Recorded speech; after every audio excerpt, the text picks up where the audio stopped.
Good morning, dear students. Today we are continuing our class on control of microorganism using chemical agents. In the last class, we have gone through some of the chemical agents like phenol and phenolic compounds and halogen compound. And today we can study the rest of chemical agents that can be used to control microorganism. Heavy metals and their compounds.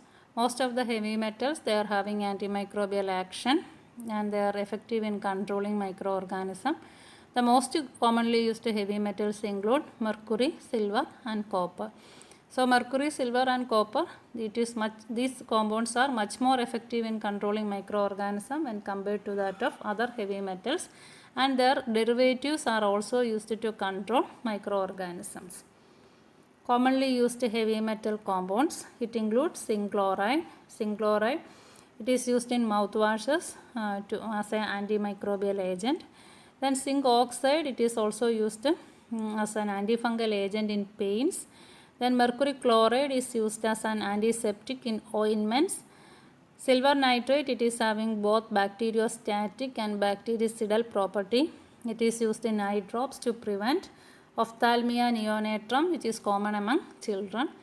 So silver nitrate, it can both suppress the growth of bacteria, that is called bacteriostatic activity, and bactericidal property means it can kill bacteria. So silver nitrate, it can both suppress the growth of microorganism, and when the level of silver nitrate is very high, it can kill the bacteria. Then copper sulfate, it is used to retard the growth of algae and mold in swimming pool, fish tanks and reservoirs. So copper sulfate, it is usually been mixed with water and applied in watery surfaces like swimming pool, fish tank and reservoirs to avoid both algae as well as fungus. Mode of action of heavy metals. Heavy metals act by combining with sulfidyl group of cellular proteins. Heavy metals and their compounds combine directly with cellular proteins and enzymes and inactivate them. High concentration of heavy metal salt coagulate and precipitate the cellular proteins and kill microorganisms. Heavy metals, they will combine with the sulfidyl group of amino acids that are present in the protein.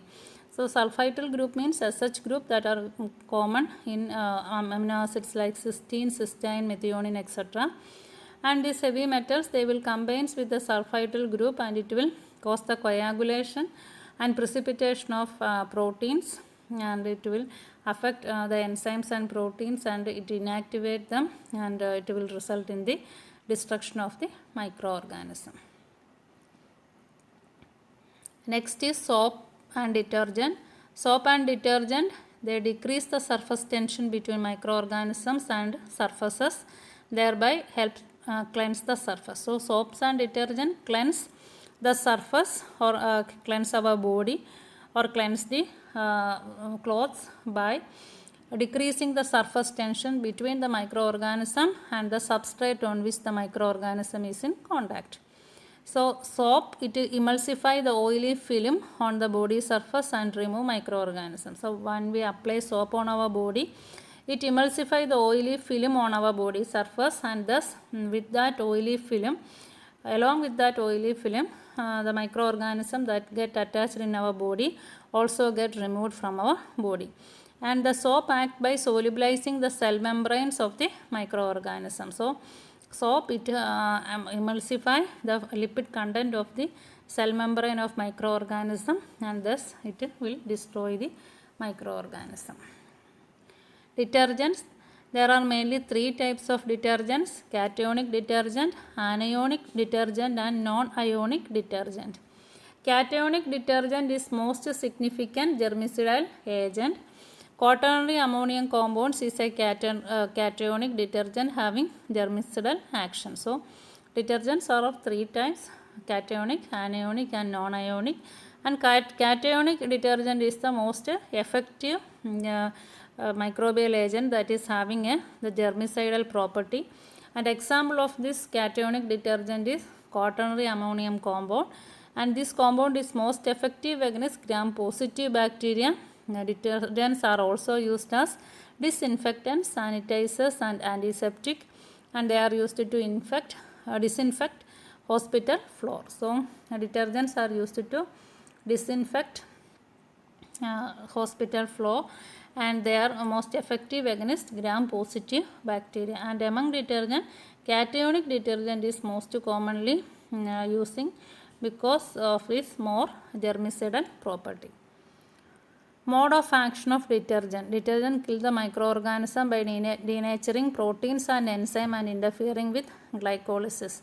So detergents, they kill the microorganism by denaturing the proteins and enzyme, and also they interfere with the glycolysis, and detergent damages both the cell wall and cell membrane of microorganisms. So detergent is having multiple mode of action. They denatures protein as well as they interfere with glycolysis, and they also damages the cell wall and cell membrane of the microorganism.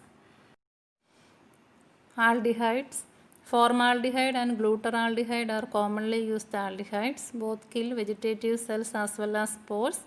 Formaldehyde, it is stable only in higher concentration and higher temperature, and it exists in two different forms, gaseous form as well as aqueous form. Gaseous form is formaldehyde itself, and aqueous form is formalin, which is 37 to 40% formaldehyde.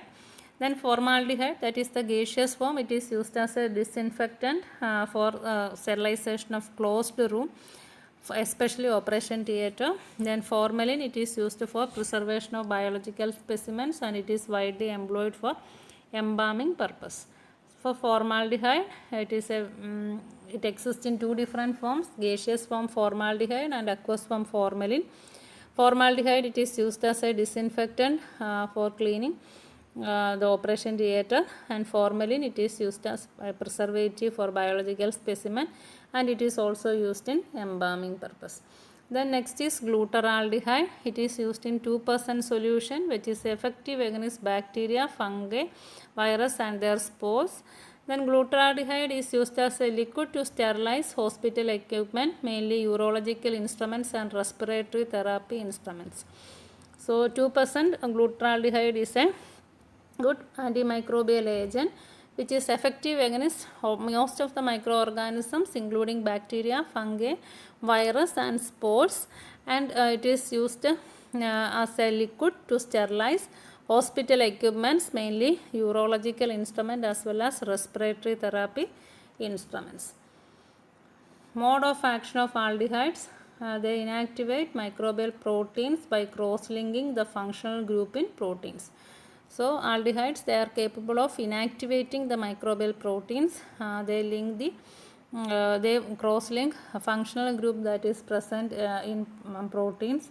So the functional groups in one amino acid get linked with another amino acid. So cross-linking will occur and it will inactivate the protein. So thus it will affect the microbial growth.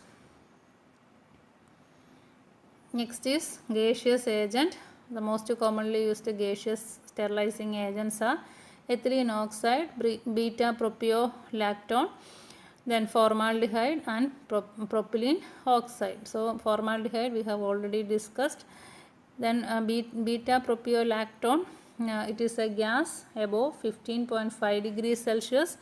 Penetration power is less when compared to that of ethylene oxide, but it is more active in killing microorganisms. So beta propiolactone is having less penetrating power when compared to that of ethylene oxide, but it is more active in killing microorganisms when compared to that of ethylene oxide. But it is not commonly used because of its carcinogenic effects. Next is ethylene oxide. It is commonly called ETO. It is a gaseous agent about 10.8 degrees Celsius, and it is having high antimicrobial activity and is capable of killing endospores. It is used for sterilization of heat sensitive materials like spices, oil and plastic. So it can be used as an effective sterilizing agent for heat sensitive materials like spices, oil and plastic, and it is used for cleaning plastic instruments such as petri dishes, syringes, artificial heart valves, etc. And it is used in formulation with carbon dioxide by the name Freon. So this ethylene oxide, it is widely used a gaseous agent which is used in food industry as well as medical industry for sterilization of plastic as well as heat sensitive materials like spices, oil, etc. And it is used to sterilize artificial heart valves, syringe, petri dishes, etc. Then last one is propylene oxide. It is very similar to that of ethylene oxide and it is used as a valuable sterilant. So these are all the gaseous agents which are used to control microbial growth. Then mode of action of gaseous agent. They denature protein and destroy microorganisms including bacterial spores. So gaseous agent also denatures the protein present in the microorganism and thereby inhibiting their growth. So they are also capable of destroying bacterial spores. Next chemical agent is antibiotics. We have already taken a detailed class on the action of various kind of antibiotics. Antibiotics are secondary metabolite produced by certain microorganisms which inhibit growth of other microorganisms. Different groups of antibiotics have different mode of action. So penicillin, cephalosporin, they inhibit cell wall synthesis, that is particularly peptidoglycan synthesis. Then polymyxin and polyenes inhibit cell membrane synthesis. Tetracycline and chloramphenicol inhibit protein synthesis. Rifampin and quinoline, it react with nucleic acids of bacteria, that is bacterial chromosome itself. Then sulfonamide inhibit folic acid synthesis. So these are just a few antibiotics which are very commonly used as an antimicrobial agent. Next is oxidizing agent. Oxidizing agent, it kills microorganism by releasing large amount of oxygen which contribute to the alteration of microbial enzyme.